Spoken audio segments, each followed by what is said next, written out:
In looking at the different patterns of infection, we can draw the body to show where different kinds of infections can occur within the body. First, we can look at localized infections,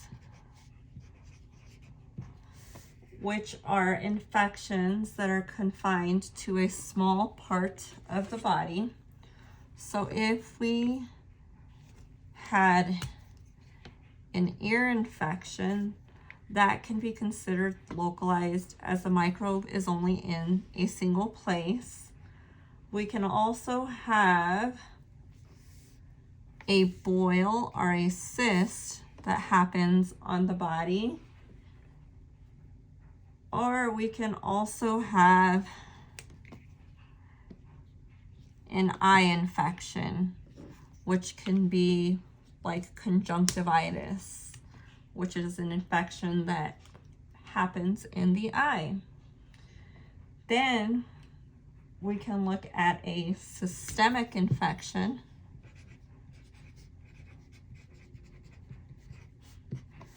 And this is when the infection spreads through multiple areas / organs of the body at once. And this is when the body actually gains access to the blood in the system, which goes to the other organs of the body. An example of a systemic infection can be the measles, which the primary site of the measles is in the alveolar macrophages or dendritic cells, which later starts to replicate in the lungs, and the virus spreads to the lymphoid tissues by the systemic infection. Then once the measles begins to replicate, there is a second viridium, which is about 7 to 10 days later after the initial assessment infection.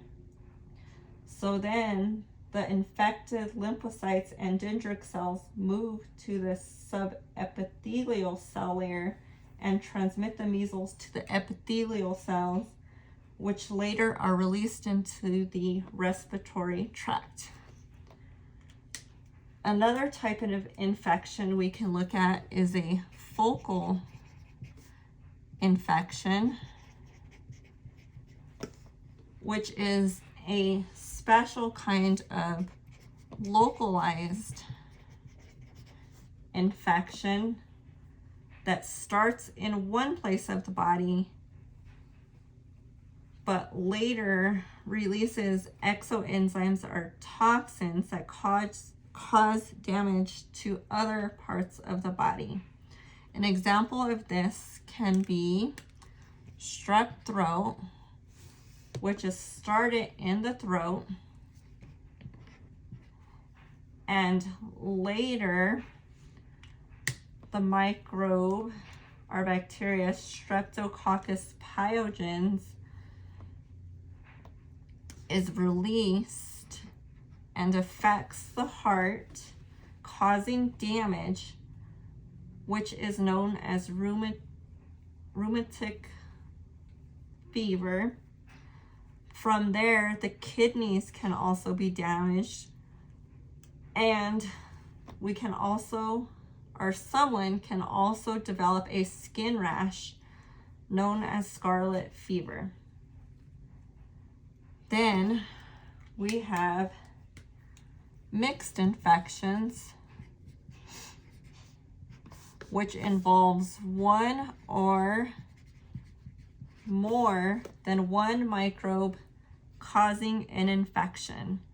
So an example could be that somebody has nasal gangrene, an epidemic lymphangitis, which because of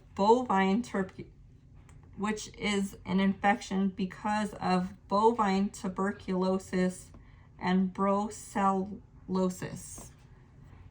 Then we have primary and secondary infections, and the primary obviously comes first, and a secondary comes after a primary infection.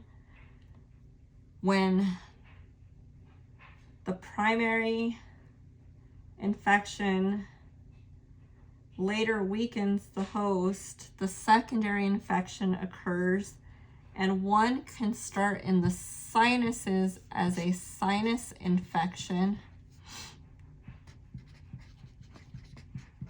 which later develops and gets worse, going into the lungs, causing pneumonia. And then we can also have a urinary infection, or a UTI, in the bladder that later can develop a vaginal infection in women known as yeast.